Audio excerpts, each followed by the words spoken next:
Robert, welcome to the podcast. Thank you. It's great to be here. I'm excited to get a chance to talk to you. Now, our listeners will have heard your bio by now, and will know that you come from another area of the creative universe, being cinema and sound, and you're a musician. Mhm. Yeah. So you specifically hit my radar for your mindset mastery wisdom gained through many years in the entertainment industry. And I recently listened to your audiobook, Lights Action You, the guide to master your mindset, overcome work stress, and regain your personal freedom. So I got a lot out of this book, and I apply it to my own journey as a fine artist, a visual artist, and I'm excited to share you with our listeners. Awesome. Let's start us off with your career journey as a creative. How did you get to where you are now, working in the audiobook realm and being a and being a musician? Wow. I guess we can step back. I'll try to not make it too long. I know that's a really short answer that you've got to give me, right? Right. But I think with a lot of artists and creatives, our journey really does start when we're young. I picked up a guitar when I was 13 years old. That started as a musician. I taught myself how to play the guitar. I found it in the hall closet and asked my dad about it. It was his guitar. He never played. His dad gave it to him, but he never played. But we got it fixed up, and I started teaching myself how to play. It was the first song that I taught myself, or first riff was Day Tripper by the Beatles. So that was my first little thing. And then, of course, then I was hooked. So instead of wanting to be a fireman, I want to be a rock star. Career change at 13 years old. So eventually, that did lead to getting into bands later on, and pursuing a music career. But in regards to an actual career, I've always been an audio guy. So my first official job in the entertainment business was working in radio. So I was doing production and then hosting music shows and talk shows and that kind of thing. And then that led to other doors opening in my career. I worked for Playboy Radio, of all places, which was an interesting job. And it was radio, so no visual stuff. But that was fun. And then eventually, I did get a job at 20th Century Fox in Los Angeles, working on the studio lot as ended up being a feature project manager, but it did start off as in their audio department, doing and scheduling, project managing audio for their features and for their TV shows. But then that led to being a feature project manager. So it was more of the corporate side of things as opposed to, being just creative. So when Disney bought Fox a few years ago, that was a big deal. That was a big deal. And we knew that it was going to affect the studio in a big way, and it did. Our department was very much so affected because we were part of the deal. So we're all scratching our heads. Are we going to have jobs? Are we going to work for Disney? Or what's going to happen? So luckily for me, and I do look at it as a blessing, that I was on the first round of firings. And so that ended my career at 20th Century Fox. But I knew that I didn't want to go back to the corporate world. I was done. I've worked over 30 years in the entertainment business, and that was enough. That was enough. So luckily, as part of the severance package, that I had something to live on for a little while. And that was a good time to reflect, to figure out, okay, what do I want to do with my life? What is something that I can do that I feel would be more fulfilling personally, but also for other people? And so I remember the day I decided I'm going to do the coaching thing. That's what I want to do. I'm committed 100%. I'm going to do it. And so I started Robert Lane Coaching first as a career and life coach. And as I started to do that, I also had people asking me, wow, you worked in the entertainment world. You must have stories to tell. And so I thought, I guess I kind of do. So that's what prompted to write Lights Action You. But I just didn't want to write a book about the experiences in the entertainment world. I wanted to make it more valuable. So I thought, okay, I'm going to write and share a story, but then with that story, I want to tie in a life lesson or a tool or a technique or something that people can benefit from and maybe apply to their lives, whether it's in their career or just in their life in general. So again, with each story was doing something that I teach in the career and life coaching aspect. Simple things that aren't too hard to do that I think people would be able to benefit from. So after I wrote the book, and of course I had to turn it into an audiobook because, I'm an audio guy. Thank God you did. I'm all audiobook, and I love the sound of your voice on audiobook, because too many books I find the content's good, but if you listen and if you do what I do, which is you check all the reviews before you invest in an audiobook, it's unfortunate but not uncommon for the reviewer to say, the content was great, but I just couldn't get through the book. I couldn't stand the audio wasn't good, or the sound of the reader's voice didn't work for me. And so you definitely have a gift with your voice. I was really enjoying listening to the book with your voice as the narrator. It is very pleasant to listen to. So that's good job. Thank you. I appreciate that. I really do. I really do. And why I do what I do now as an audiobook coach and producer, I had authors approaching me saying that they wanted to turn their book into an audiobook. So I thought, okay, let me expand what I do for Robert Lane Coaching. And so now it's kind of split into two camps. One is I still do career and life coaching, but instead of doing one-on-one coaching, group coaching, that kind of thing, I do speaking engagements because I feel that I can reach more people that way and do keynotes and talk to corporations or community groups or whatever. Whoever wants me to inspire, I'll do it. So I focused on all the career and life coaching techniques doing speaking gigs. But when it comes to coaching, I do one-on-one coaching with nonfiction authors to get them to record and narrate their own audiobook and get them published on Audible, Amazon, and Apple, and any other distribution platform that may work for them. And so I'm a firm believer that all nonfiction authors need to narrate their own audiobook because it's their story. And there's no one on this planet, nobody in the universe who can replicate that author. That's what makes them so unique because, Caroline, their voice is already in their written word. It's already there. So just bringing it to life audibly is the next logical step. And, I'm glad you brought up about, some audiobooks not sounding that great, which is why I do it as a coach to help authors and take them through the entire process of what it takes to be compelling, engaging, conversational, and most importantly, authentic. You have to be your authentic self because that's part of who you are. That's your author brand. You're a brand.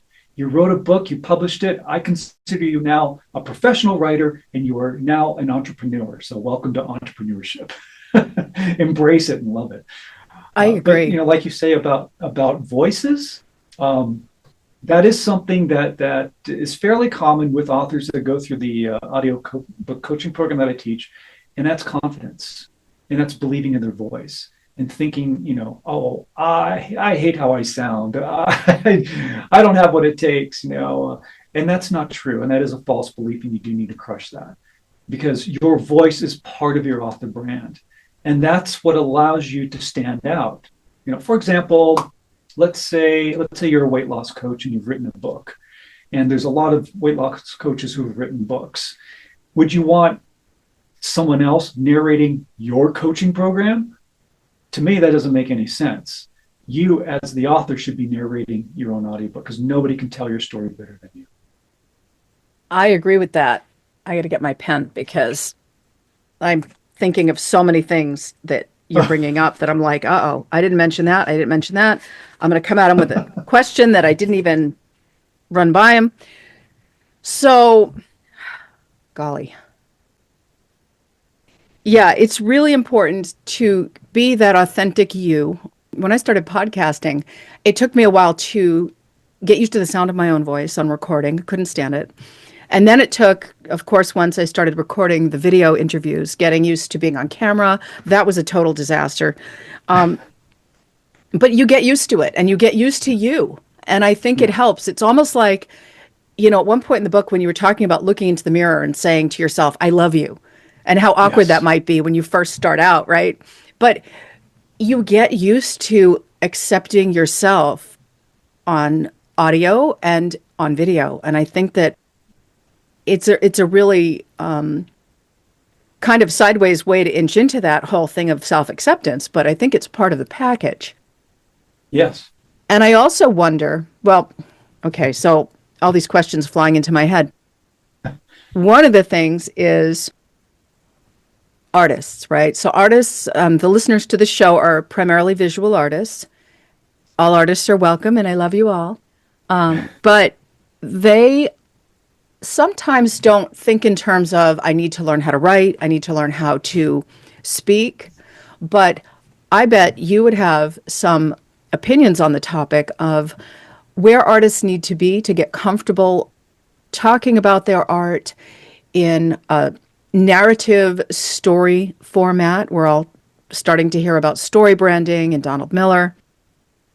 And also the importance of doing that in lieu of having someone else do it for you, as in an agent, or even these days, AI. They're talking about, there's a lot of apps out there that are starting to say, they can narrate for you, they can do all these things. How do you see AI impacting the industry and the possibility of it negatively impacting this aspect of authenticity?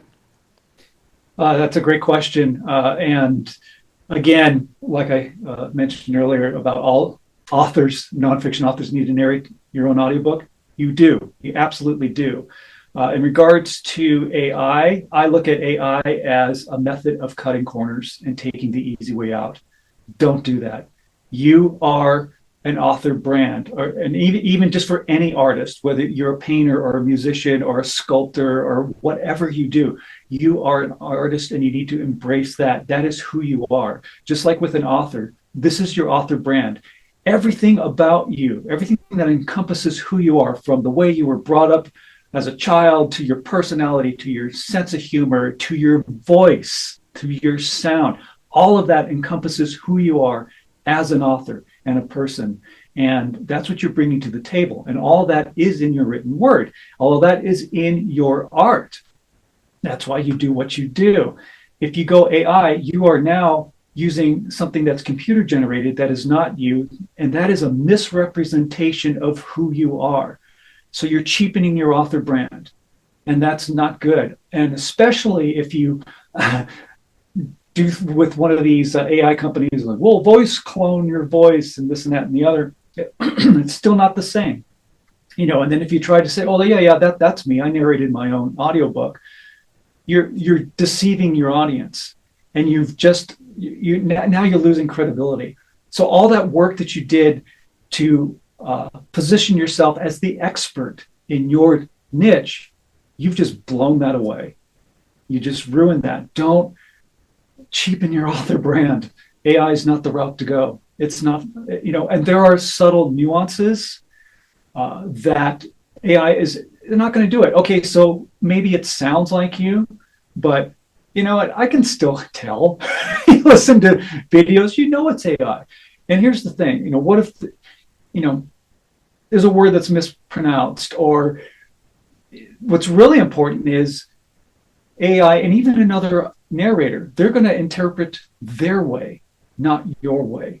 So maybe the way that a concept is being presented, it's like, well, I wouldn't express it that way. So you're removing your uniqueness. That's your authenticity, your expression, the way you say things, the way you present things, the way you pace, the way you talk. When authors go through my audiobook coaching program, I want them to do a great narration. I walk them through it and go through, exercises and tools and techniques of how to be authentic, how to be conversational. And that's what you want to preserve, is that authenticity. Another narrator is going to do it their way, no matter how great they are. I mean, it would have been awesome to have oh, Morgan Freeman narrate my audiobook. Great voice, love his voice, but it would be Morgan Freeman's interpretation and not my interpretation. Who lived those stories? Morgan Freeman didn't. Just like with any other author, a lot of authors that have gone through my program have had personal experiences that they're sharing. No one can tell that story better than the person who wrote it. So always keep that in mind, that you want to preserve the integrity of your author brand. And narrating your own audiobook is definitely a way to do that. I 100% agree with that. And as you said, I think it also helps connect the visual artist to make a bridge between the visual artist and their work and their audience. That air of impersonality when there is a lack of proper emphasis that you would place on the subject matter, on the experience, the cadence, the imperfections, slight imperfections, Yes. I think that those are disconnectors for your audience where that veil comes down and they start thinking about if they start thinking about the narrator instead of the story, and basically the right audio for your book or your story, if you're conveying it through a video, if you're talking about your art, it should be invisible, sadly. We do it right, nobody notices it. That's right. And so Yeah. once they start thinking about, oh, is this robotic? Is it or isn't it AI? As you said, they emphasize a different word, or we've all had, AI is coming along so quickly, but we've all had Siri, we've dictated our messages to people on text. And the next thing you know, she's dropping in periods where there shouldn't be, and the pacing's all messed up. And it takes on a completely different message. Yeah. So that's the kind of thing that I think disconnects your audience. And you're absolutely right about maintaining that authenticity. And for visual artists, a lot of times the connection and the success of selling your work comes down to the audience's connection with you as an artist. Whether you're an audio artist or a visual artist, the audience wants more of you. It's not just that piece of work or that recording or that song. It's the connection that you're creating with that personal reach. Absolutely. That's 100%, again, whether it's audibly or visually, a piece of who you are is in your painting, is in your art visually. A piece of who you are obviously is in your audiobook. And that again does create an intimate connection between the listener and between the viewer, the person who's looking at the art or the person who's listening to the art. And you also brought up a great point. When you're watching a film and you're into it and you're seeing it, and what you see is, oh, that's Forrest Gump, right? You don't see, oh, that's Tom Hanks playing a character. If you saw, oh, that's Tom Hanks playing a character, then Tom Hanks is not doing his job. That's right. So what you're seeing is that you see the character. It doesn't matter. You're not seeing the actor. And that is a great talent and skill to be able to do. Just like, exactly what you were saying before, just as another analogy is, when you see the art as opposed to, again, starting to question, like with AI, oh, is that an AI voice? Well, that just took you right out of the moment. And you don't want that to happen. And that's actually one of my complaints about HDTV. Sacre bleu. It's like, who says that? HDTV is a bad thing. We have it, and it's super high def, but there are times, tell me if I'm crazy, but you're watching your streaming show, whatever, right? Alex Cross is flying across the screen. There's a conversation, and suddenly you're seeing it in such hyper reality that I'm getting better with this, but in the beginning, it really caused a disconnect. I felt like you lost that veneer of the story that created just enough encapsulation for you to not notice that these are actors. And suddenly, I felt like I was in the room with the actors in a bad way, where you can see every pore and it's a little too perfect. And you feel like you're sitting there watching them reading a screenplay to each other. And I just felt like I'm snapped into the room and like a boom's going to come down and, some grip's going to go, oh crap, we need to move that. I just felt like it's a little too much reality. Does that make any sense?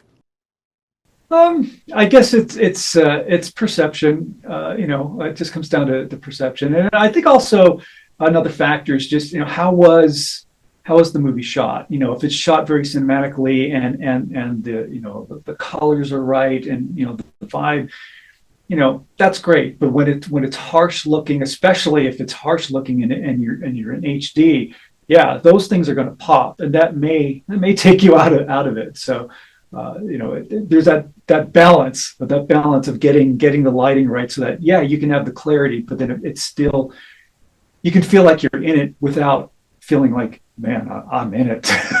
Yeah, like where I'm in it and I am not getting the sense that this is, like you said, I think the cinematic quality, I think that does have a lot to do with adjusting the contrast and the Yeah, lighting. yeah, And yeah, I mean, you've seen different cinematic scenes where they're zooming out and there's probably a drone involved, but you've got the golden light and the different atmospheric effects yeah. that pull you in, but maintain that kind of slight veneer of fantasy that it is a story, but you're at the same time, you're not noticing it.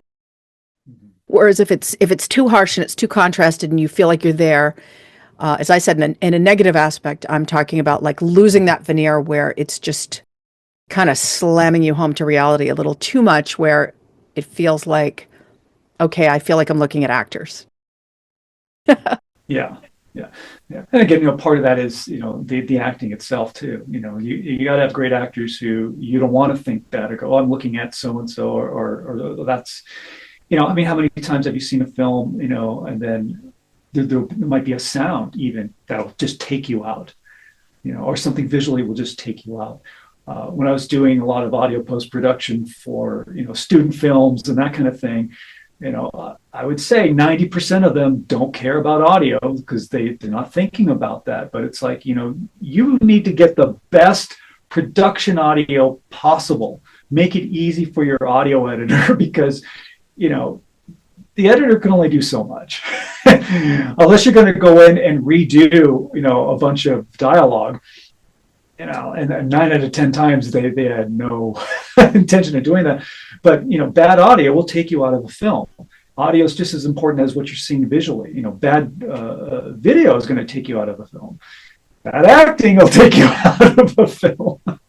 That's right. Well, and I think, of course, I'm very biased towards audio, but I think that when it comes to video, yes, good video is important, but at the same time, you can get gritty video with your, now I say with my phone. Now my phone is better than most of my video recorders. But, I think that more people will hang in there for mediocre video if the sound is good. But we know the opposite is not true. If they can't hear and it's garbly, they're gone. Yeah. So I think these things are important. It's important to balance them. And you said something really important too. You were talking about artists not only being authentic, but finding their voice. So, how can an artist, visual or otherwise, find their own unique voice? I would say the number one thing is tapping into your core reason why. Why do you do what you do? Why are you compelled to do what you do? Why do you write the style of music that you write? Why do you paint the certain images that you paint? Why do you, even for actors, obviously some actors are great in dramas, some actors are great in comedy, whatever it is, but always be tapped into your core reason. Why do you do what you do? Why did you write the book that you wrote? What was the driving force that was so important to publish this for the world to read? Getting tapped into who you are and what you're about is crucial. And then, once you're there, believe in yourself, believe in what you do, have confidence in what you do. And, that obviously can be challenging, for all creatives. I still deal with it, even from a musical standpoint. I remember when I released, my second album, and I did this big release party, played this gig, and I thought the show was awful. And I was so emotionally crushed by my performance. I stopped playing for, I don't know, a couple of years after that. it was that bad. It was that traumatic mentally for me. So I get it. I get about how we beat ourselves up, how we, how we do things that do create these barriers that are stopping us from doing the things that we love.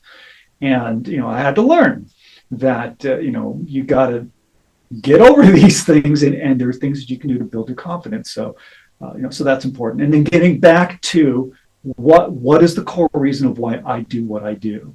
It's a question that we should all ask ourselves as artists, and always be tapped into it. Now, if you're good at it, that's great. But remember, there's a balance between loving what you do and appreciating what you do, and then, letting ego take over.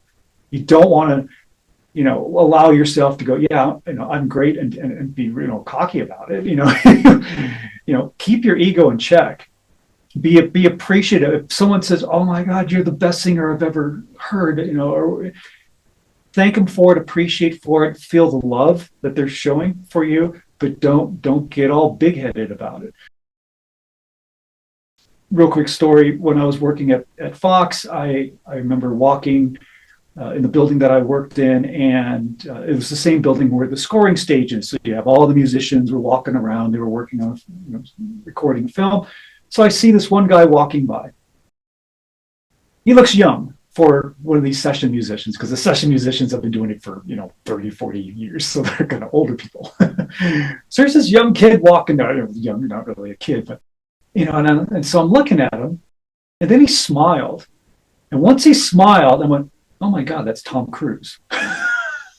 It's the Tom Cruise smile, so he probably thought that I recognized him while I was looking at him, and the fact was I didn't until he smiled. And then, so then he's the one who says, "Hey, how's it going?" He's like, it starts a conversation. I'm like, "Oh, great." But it's funny that, here's somebody who's mega famous, but he was very, down to earth and cordial and nice. The funny thing is, the people who worked for Tom Cruise were the most egotistical, rude people. And it's like, you know what? You work for Tom Cruise. You are not Tom Cruise. You have no right to be stuck up and treat people, because I saw them treating other people who was working at the studio with, rudely. And it's like, you have no right to do that, And so That's where you need to keep your ego in check. That's the key right there.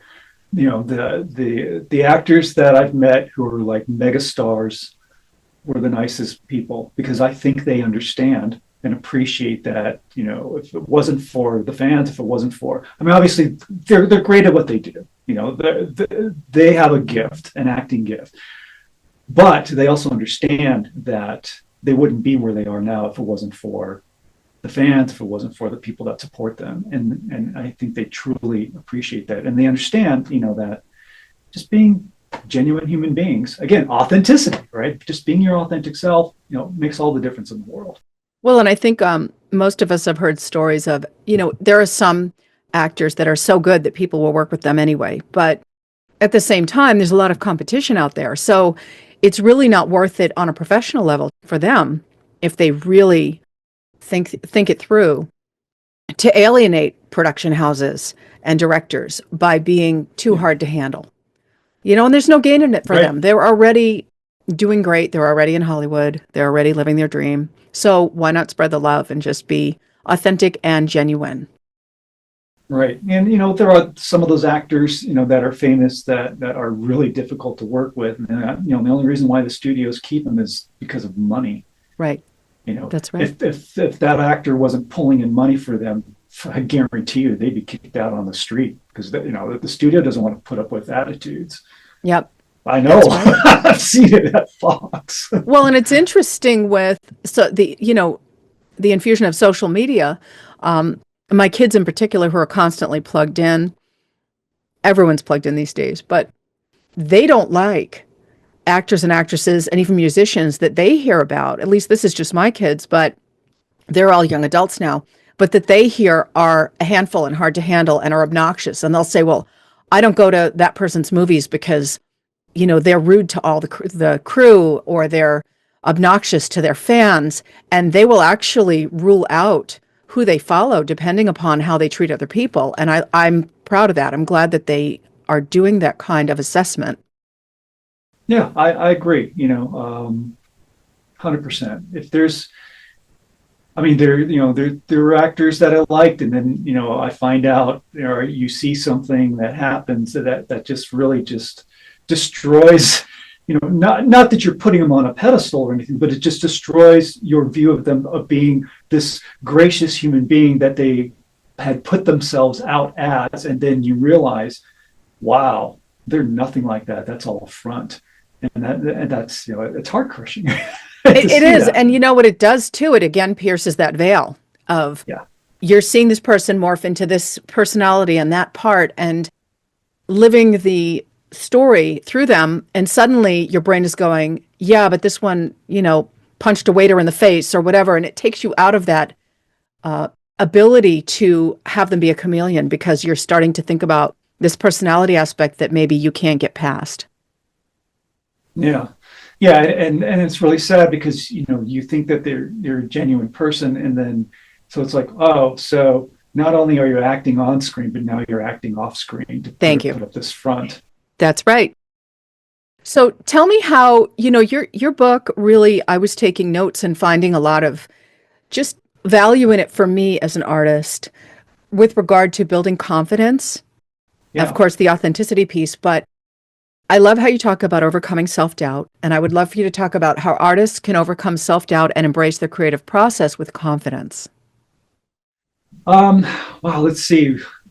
I think, well, let's start with, I know there's a chapter that I call Fight, Flight, or Freeze, which deals with fear. And I think fear is something that's a really common factor that a lot of us don't admit that we have, but we do. All of us do. And I got like a million catchphrases, but I use one of them in the book, which is when I talk about fear. And this is a way to approach it and try to at least get it out of the way so that you can break down those walls and break down those barriers of anything that's stopping you from doing what you want to do. So the catchphrase goes like this: face it, embrace it, purge it, replace it. Yep, I wrote that one down. I did. So when it comes to fear, face the fear.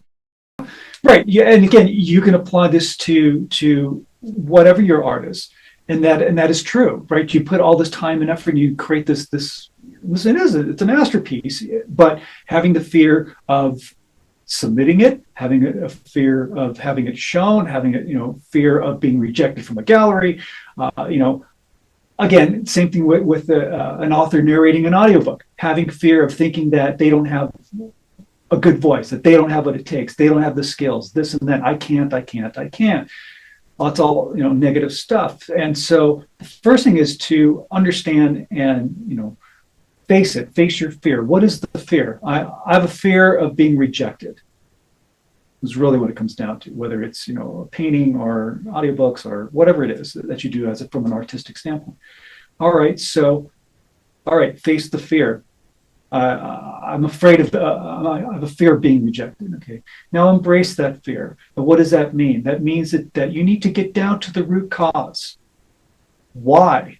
Again, strip away the layers. Get down to the root cause.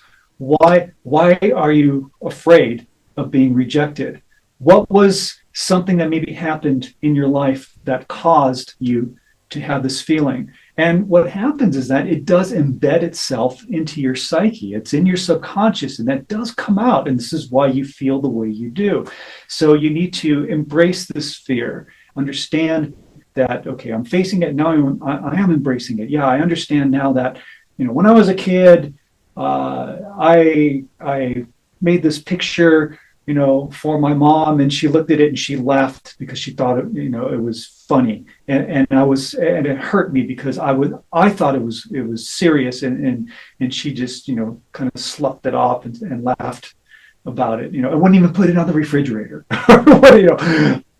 So and that especially as a young child, that really leaves an impression, and that is something that sticks with you for the rest of your life. Or it could even be something recent, like when I did the album release party, that was a few years ago, but it was soul crushing for me. So I had to get over that fear of, I don't think I want to play anymore. I played so horrible. I thought and again, this is my perception. That may not have been what other people have. I had people saying, "Oh, that was a great show." Oh, that's a great painting. But either we accept it or we block that out because we're so into tying into that fear and hanging on to that negativity. So that's part of embracing this. Let's strip away the layers. Let's find out what it is. Okay, so you face it, you embrace it. Now you're going to purge it. And what purging means is moving it aside. Okay, so it's not just it disappears completely. That's not how our subconscious works. But we can again move it aside and replace these feelings of negativity, of being afraid, of being rejected. And the other thing that I wanted to say is that I say embrace your fear, not confront, because confront is confrontation, and confrontation is negative as far as I'm concerned. That's why I say just embrace the fear, understand it, journal about it, talk it out. Go to that dark place if you have to, but just get it out of your system. And that's where you are able to purge it, which means just moving it aside so that you can take positivity to replace these negative thoughts. Because again, your subconscious is the engine. What fuel are you fueling that engine with? And the fuel are your beliefs, your habits, the things that make up who you are. Now, if you're fueling your subconscious with negative thoughts and negative beliefs, then your subconscious is going to say, okay, yeah, you suck as a painter, you suck as an artist, you're no good. I totally see why you're getting rejected. You're not good enough, right? Because you have all this negativity. So get rid of it. Turn that around and put some positivity in there. I am a great artist. I'm a great painter. I love what I do. I love my voice. I sound great. I can narrate my audiobook. I can enter this painting into this art show and it will get accepted. Whatever it is, just replace the negativity with positivity. Put good fuel into your subconscious. That's what we want to run the subconscious with. I think that's great. Yeah. Go ahead. Then, of course, that's the replacement part, is that you're replacing the negative thoughts with positive thoughts. And you may need to do that, several times because, again, negativity just doesn't disappear because that's just how we're wired, so it will come up. But when you start thinking negative, when you start having that negative self-talk that, we all have in our brains, you got to stop it. You got to just stop it. Say, no, that's false. That is not who I am. I'm this. So what comes to mind, because this all sounds really good to me, and I get this, and I thought it was terrific. Like I said, I wrote it down. I did. I was like, wow. So, there are some people, when I was starting out, I meditate a lot. And when I was starting out with meditation, and I spoke to a lot of people that were interested in the mindset aspect, and they would eschew anything like that. They would say, well, if you're embracing something, you're drawing it to you and you're holding on to it. But I think that the substitution is the key. But can you explain to the listeners how you are meaning for them to embrace what they're dealing with without that? It doesn't mean they're going to, it's not going to cause that to stick around and to hold on to it. Right. You're not, again, I understand what you're saying and I understand what people are thinking. It's like, I'm manifesting the negativity. And that's not what you're doing. Let me think of an analogy. Let's see. So a kid on a playground runs and trips and scrapes his knee. So what does the kid do? The kid is holding back the tears. Like, they don't want to show, it's like they want to be strong. It's like, no, let it out. Let it out. That's what the embracing is. It's just you're letting it out. Let them cry. So they cry for 5 minutes, and guess what? they're back on the playground having a great old time and they're all happy. You see, so again, what that means is that just get it out of your system, because when you are holding it in, you are causing mental stress and physical stress. You do feel it in your body when you hold things in. That's why it's important to release. You got to release it out. And that's, again, part of the purging process is when, talk about it, talk it out. If you have to cry about it, do it. Get the cry out, because you know what? You will feel better after you get it out of your system. That's the purging process. So you're not manifesting it in. What you're embracing is you're acknowledging. You're acknowledging, I have this fear, and this is what it makes me feel like. And I get so angry, or I get so sad, or, get the emotion out. Because when you hold it in, it does cause distress, and you don't want to have distress physically or mentally. That's right. I practice Stoicism, so I think that it's a lot to do with that philosophy in terms of acknowledging what is and saying, being objective and saying, this is where I'm at. You're not placing judgment or value on it. You're saying, I injured myself and it hurts. You're not beating yourself up because you're crying over it or you're having this pain over whatever experience it is. So I think that that is really important, is to objectively talk about the incident. I mean, being able to look at it and honor that this is worthy of acknowledging, as you said, that this occurred. And then you can set it out there and examine it. Yes. Come up with a plan to replace it with something better for yourself to move forward with. Exactly. That's exactly it. And we're old enough and hopefully wise enough to be able to do this. So allow yourself to do this, because you can. And you're not manifesting negativity. You're eliminating, or at least pushing it aside, so that you can bring something more positive into your life. And that's what you want. That's right.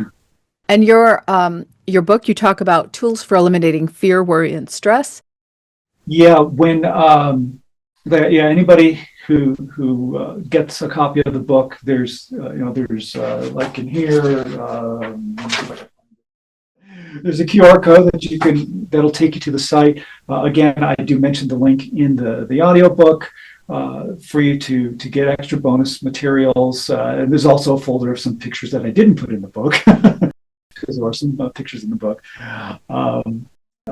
that you can get as well. But yeah, there are some tools and techniques that you can download and hang on to, and just go back to them if you need something to refresh yourself, to get back in the right frame of mind.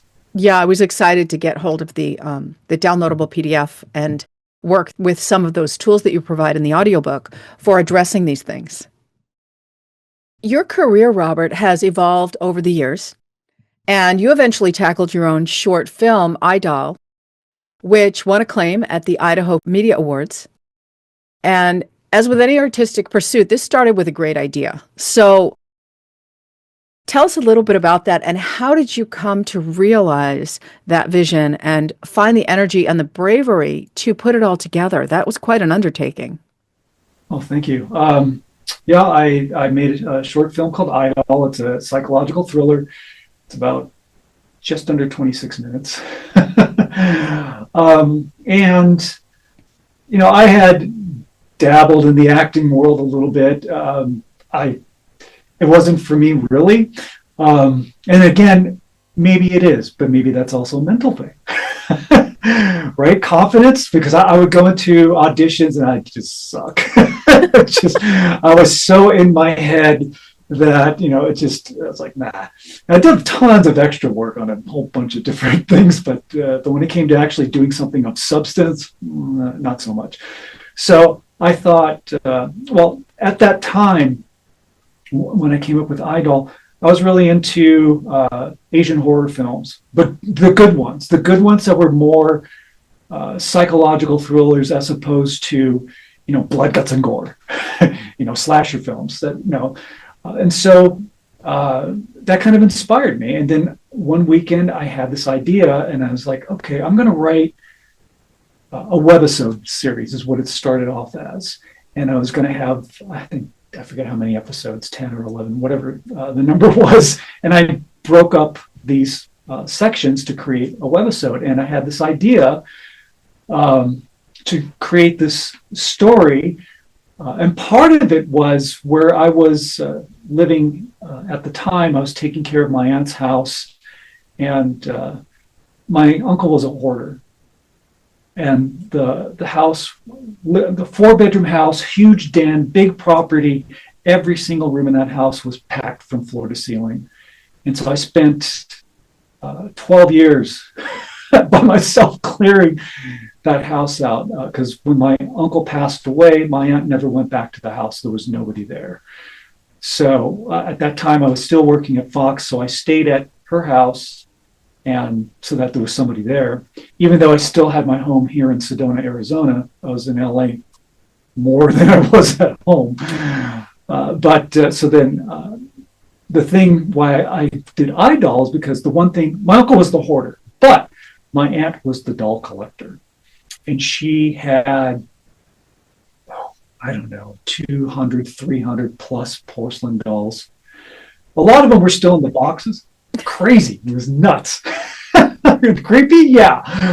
And so, like, when you walked into the house, there were about 60 dolls out, just out. And some were like 2 feet tall, I mean, but it was funny because it didn't really bother me. So as I was cleaning out one of the back bedrooms, it's like, this is all over in the living room. I got to make a space to live. So I cleaned out the back room, and I said, okay, this is gonna be the doll room.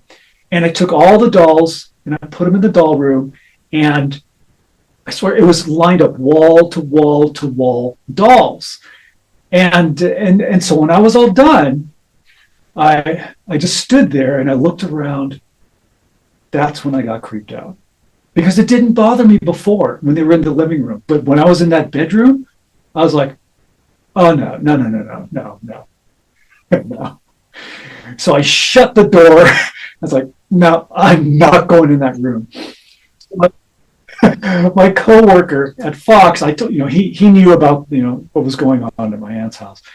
And so I told him what I did. I go, I got, this weekend I cleared it out. I created the doll room, and it freaked me out. So I shut the door.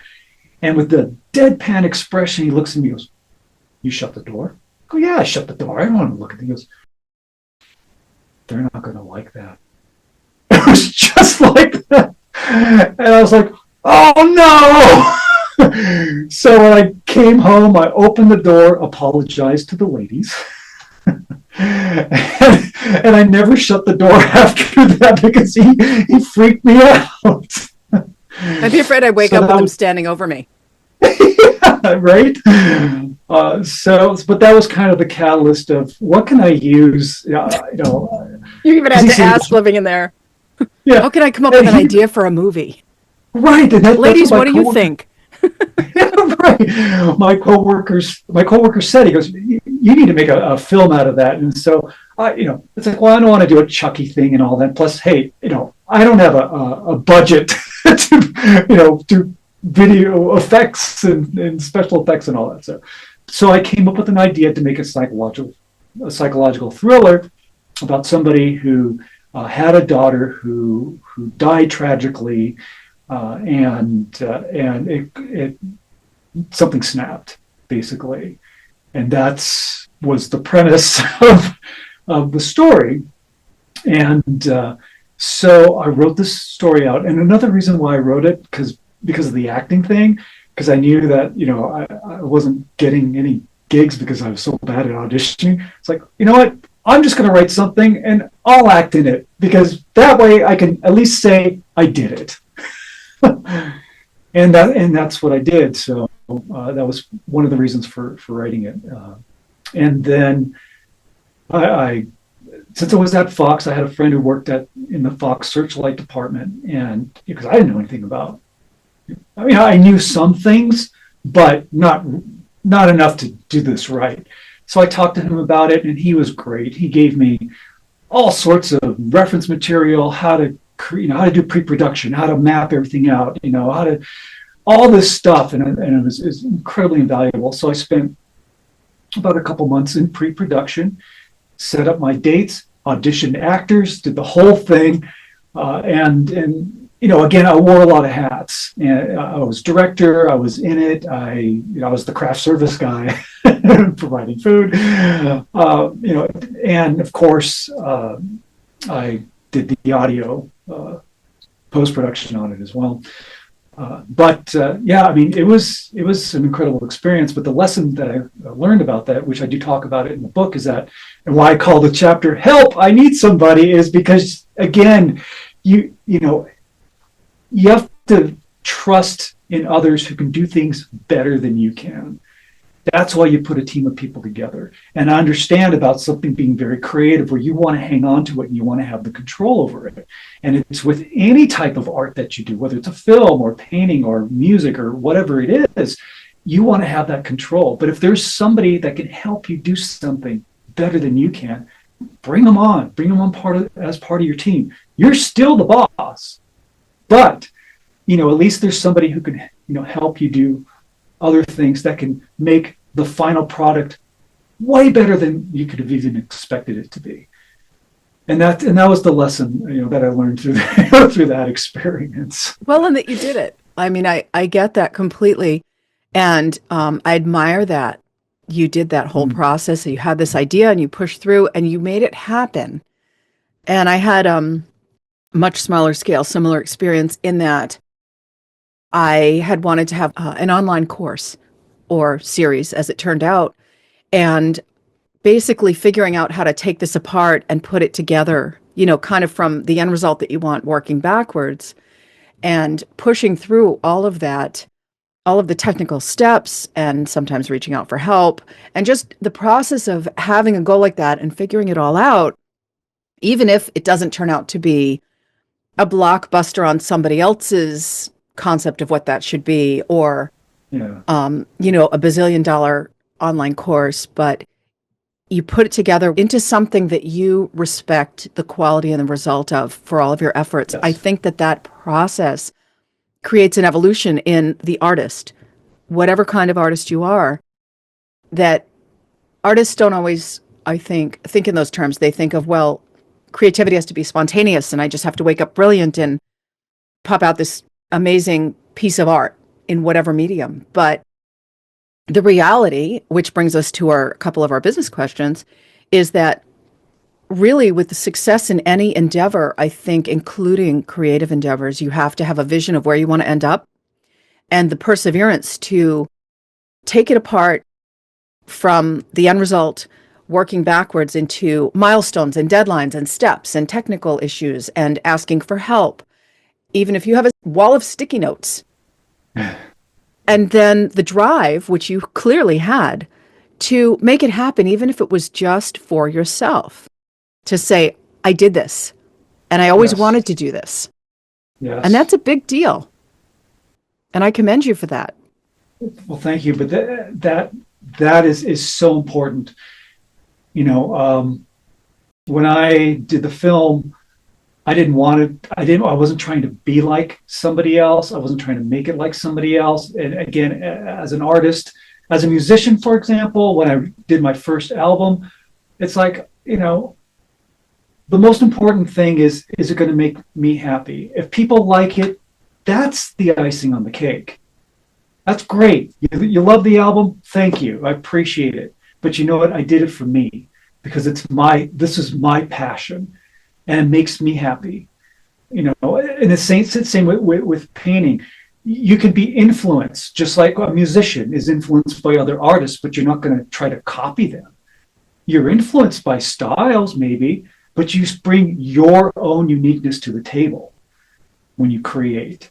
And that's where you're being true to yourself, and that's where it starts. I remember when I started playing guitar and I wanted to be a rock star. That's what I wanted to do, and it was so important, for the fame and fortune and this and that and the other and whatever.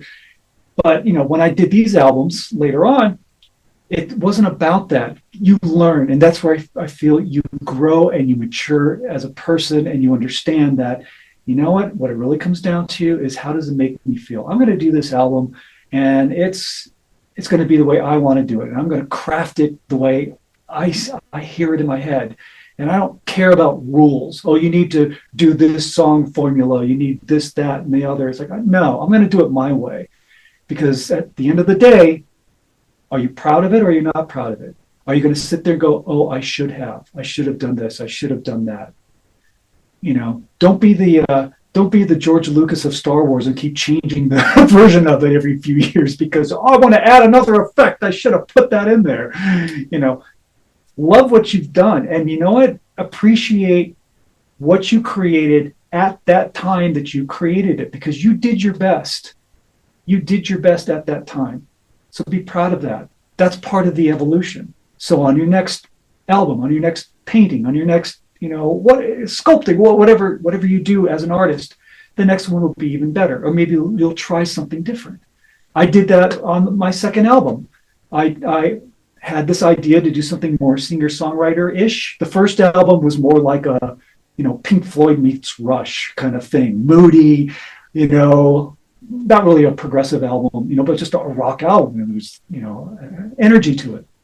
The second album, I had these more of a singer-songwriter type style. So it deviated from the first album style-wise.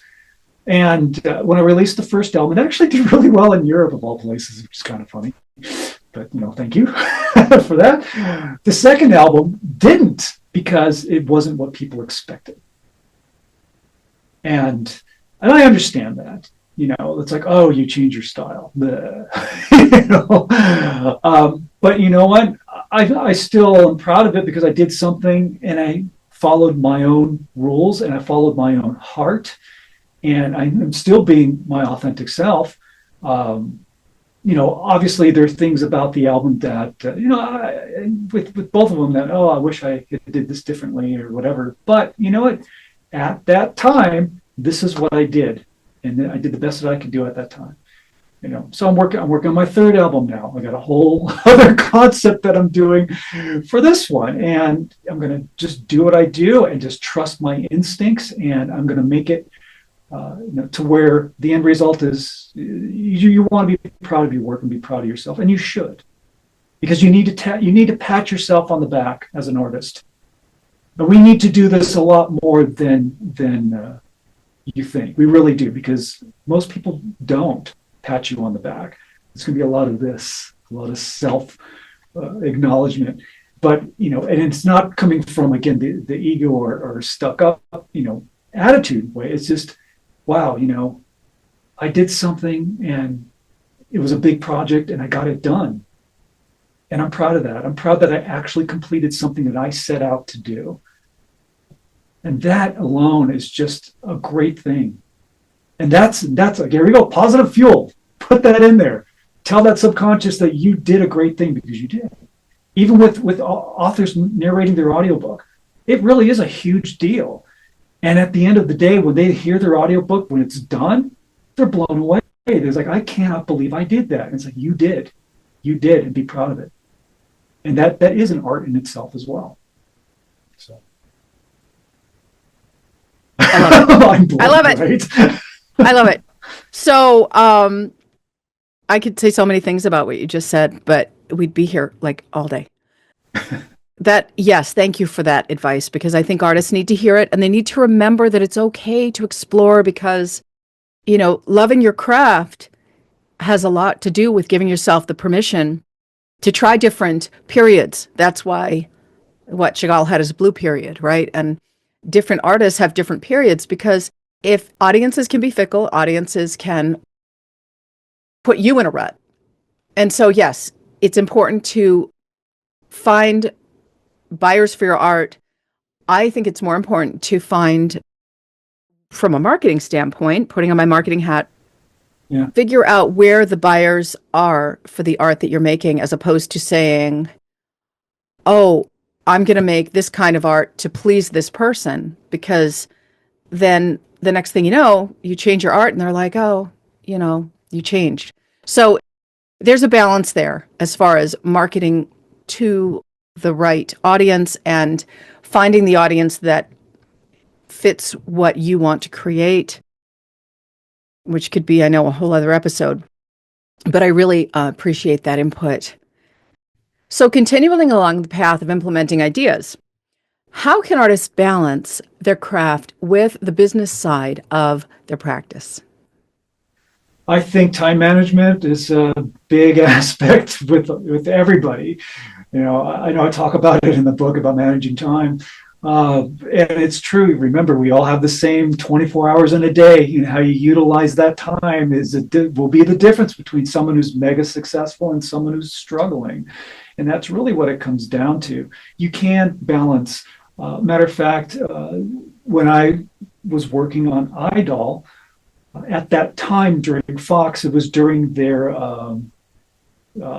screenings, for new pilots. And the department that I worked in, we were super busy, and I was given the assignment to be in charge of getting all the materials together for the screenings of the pilots, because they would invite vendors and people from all over the world to the studio for 2 weeks and showing, their pilots and hoping that one will get picked up and all that. So we had to create, all this material to have it ready for that big project. At that time, I was shooting Idol.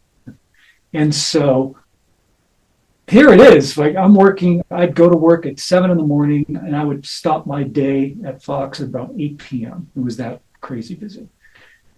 From 8 p.m. to midnight, I would go into the machine room and set up my hard drive and a little video, and I would watch all the dailies from Idol of what I had shot the weekend before and log the videos I liked, the audio I liked, et cetera, et cetera.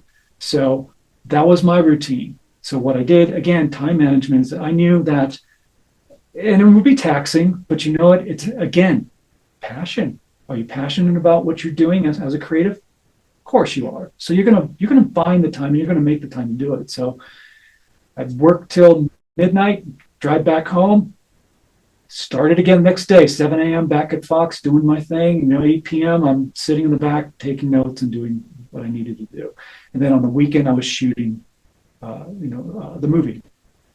So you figure out ways to do it, and then. When it came to once we got to the point where we were doing the post-production aspect of it, we had our picture was done, the picture was locked, which that's what I need before I could even do the audio, because we got to be locked picture. And so I asked my boss at work, can I come in on off times to the mixing bays at Fox to mix my movie? And they said yes. So that's why I say, don't be afraid to ask, because you never know. I mean, I didn't think they'd let me do it, but I did. So I also, during that time, went to Fox on the weekends and spent 12 hours Saturday and Sunday going in there in the mixing bays and creating, the mix for the movie. So again, utilizing your time, and you do have more time than you think. You really do. I know I talk about in the book about doing a time audit. Take 3 days and log exactly what you do from the moment you wake up to the moment you go to sleep.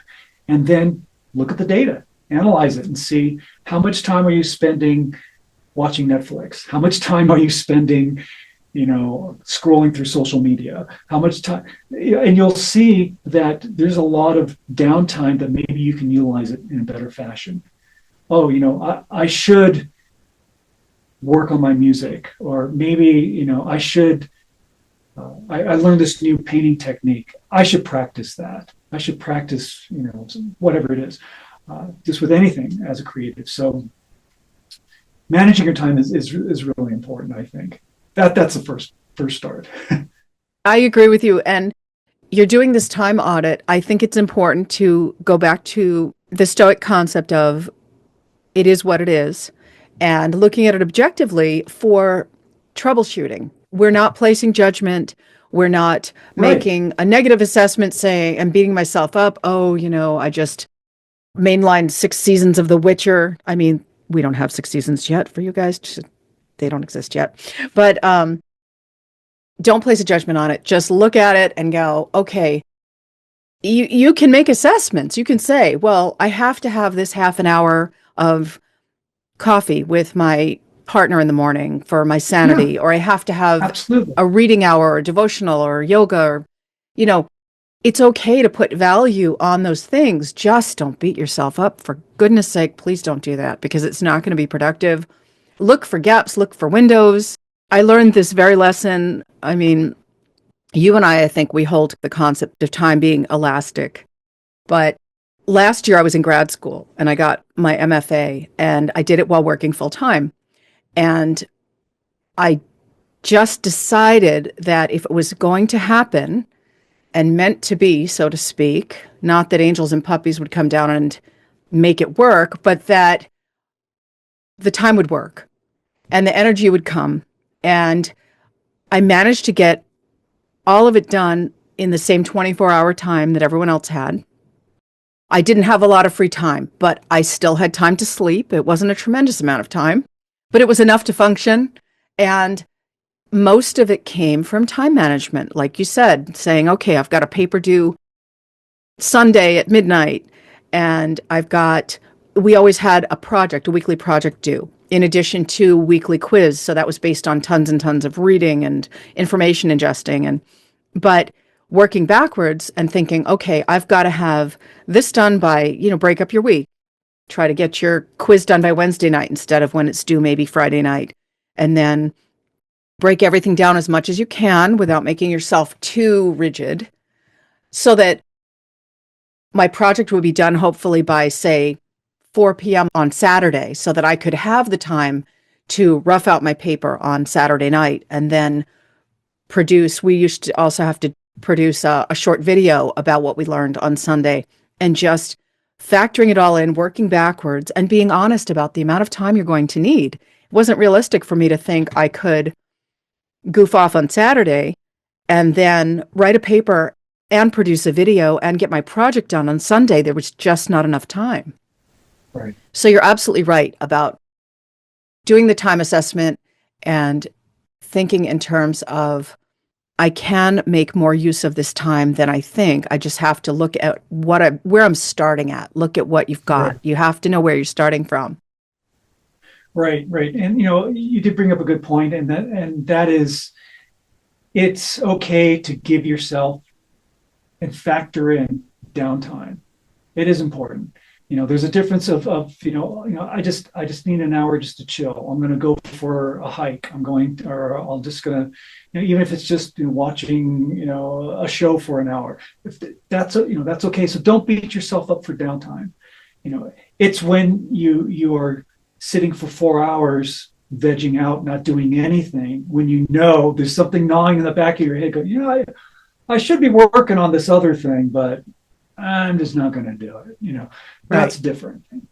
Right. But yeah, definitely factor in the downtime. And another thing, like you mentioned about being too rigid, don't put a million things on your list, and don't fill up your day from 6 a.m. to 10 p.m. I got to do this and then this and then this and then this, because time is flexible and things do come up and things happen that are going to, throw a wrench in the machinery. And guess what? That schedule is going to get all botched up. One of the things I talk about in Lights Action U is the night before, figuring out what are the not more than 5 things that you need to do to move whatever you need to do forward for the next day, whatever it is. What are the 5 most important things? Now, out of that 5, what's the number one biggest project or event or whatever it is? What is that one thing that you need to get done? The biggest thing. In the book, I call it your ugly ogre. Ugly ogre. It's that one thing that we don't want to do, that we always put off to the next day. And there it is, hanging its ugly head over us every single day. Get that done first, even if it takes you half a day. If it's something that's really big. If I'm working on a keynote and I keep putting it off because it's like, it's so daunting. No, do it first. Spend a half a day, to get it done. And then once it's done, oh man, that weight on your shoulders is lifted up. And guess what? The other 4 things on your list are going to be knocked out, and you might even have more time to do other things that you didn't think you would even get to. And that's the beauty of keeping your to-do list from 30 things down to 5. You can have that list of 30, but pull the 5. And at the end of the day, if you still have more time, to say, well, I think I can get these 2 things done. And the other thing that's really important is don't allow yourself to get distracted in a way like, if something comes up, for example, and if you can't get that thing done within 60 seconds, write it down, put it aside. Don't let yourself get pulled away in a million directions, because then that's when you start to not get things done.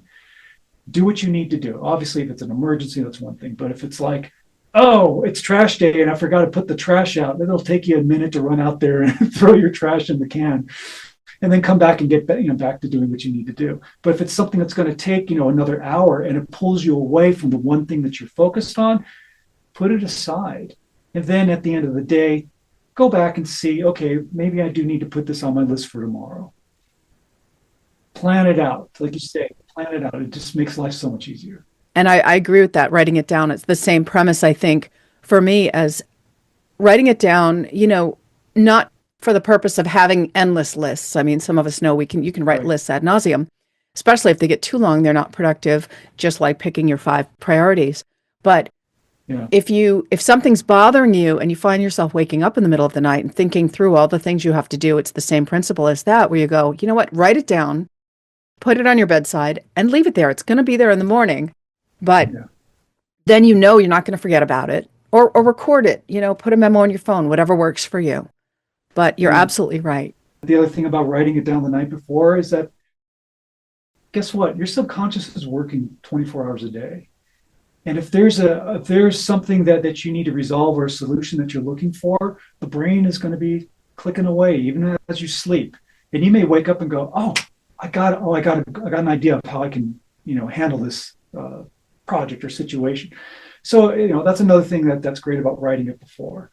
You're not worrying about it, but the mind is thinking about it. You're 100% right. You're 100% right. And one note that I just recalled from when you were saying about asking for help, right? So you asked some studios for some separate studio time or assistance from producers with tips.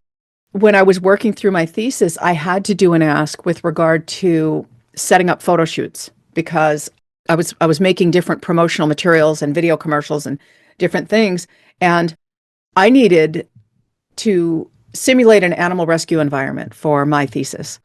And so I had to have the belief, it wasn't just courage, really, it was conviction in the value of what I was trying to get done, to sell it to different organizations and walk into the local animal rescue and say, I'm doing this project and I need to simulate an animal rescue environment.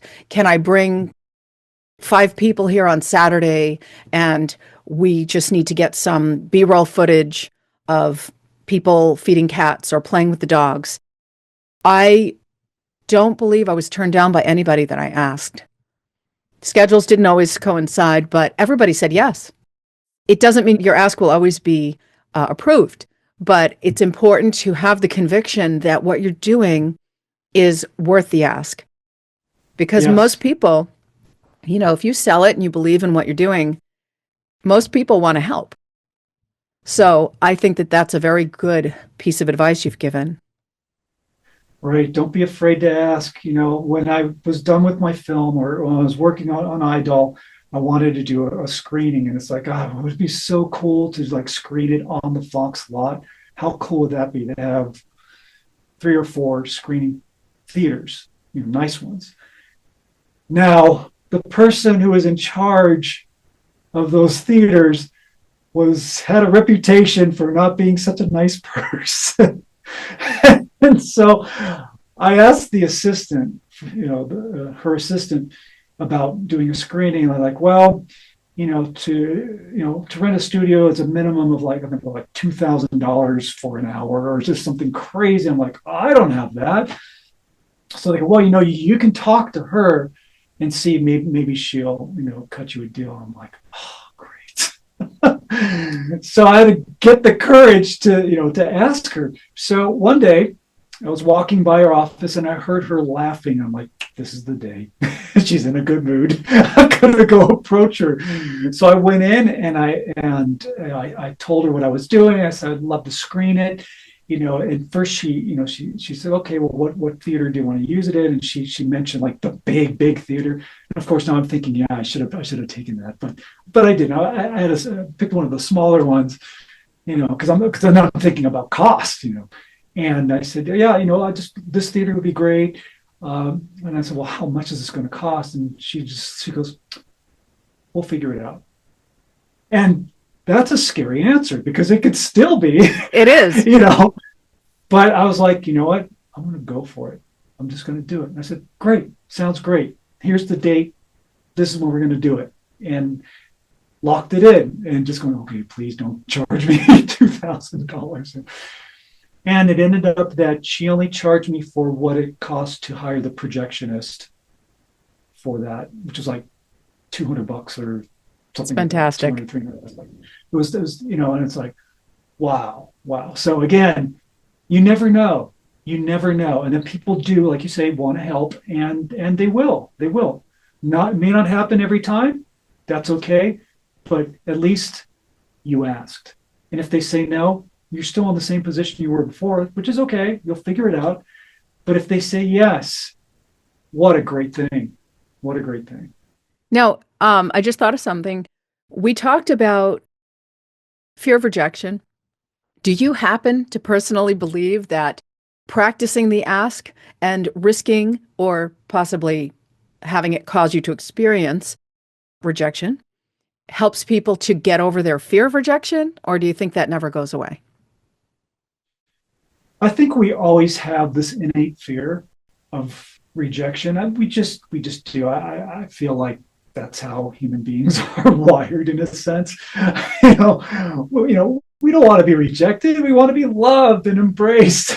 But I think it's a great tool. Maybe we'll just call it a tool to be able to step out of our comfort zone and do something that may end up being a great result from doing that. But I think it's a great way to build confidence, going in there and saying, I don't know if this is going to work or not, but you know what? I'm going to do it. I have the confidence to walk in there and ask for something that I need. And if they say no, then they say no. I know we play a lot of mind games, and we're like, oh God, please do it. Oh, you got to do this. We're doing this in our mind, and then we ask, what if they say no? Oh, we're so crushed. In a sense, we kind of set ourselves up to be crushed. Don't go in like that. Just say, look, this is what I need. I believe in myself. I'm confident in what I want to do. It'd be great if they would help me out. And if they don't, that's okay. It's okay. I'll find another solution. But have the confidence to walk in there and do it. And it does build confidence. It really does help. I love that. So your answer really is that it may not get rid of your fear of rejection, but it's still going to, on the flip side, build your confidence. Exactly. That's it in a nutshell. All you need is just the courage to keep pitching, keep going in there and asking, make the ask. Keep going. Yeah. You just Thank do you. it. Again, resilience, tenacity.